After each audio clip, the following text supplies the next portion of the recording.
Welcome to this AEIIC Academy tutorial. In this tutorial, I'm going to show you how to create an account and how to purchase and access courses. After going to AEIIC.com, you're going to click on Sign Up in the top right menu bar. The login and registration pop-up will show. You will then input your information. After you've created your account, you'll click on Online Courses in the top menu bar. Then you'll find the course you would like to purchase and click on it. After the page loads, click Add to Cart. The course will now be in your shopping cart. You're then going to click View Cart to continue the transaction. After clicking Proceed to Checkout, you will fill out your billing details to receive your course.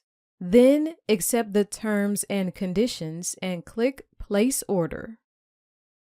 To access your course, you will go to My Account, My Courses, then choose your course.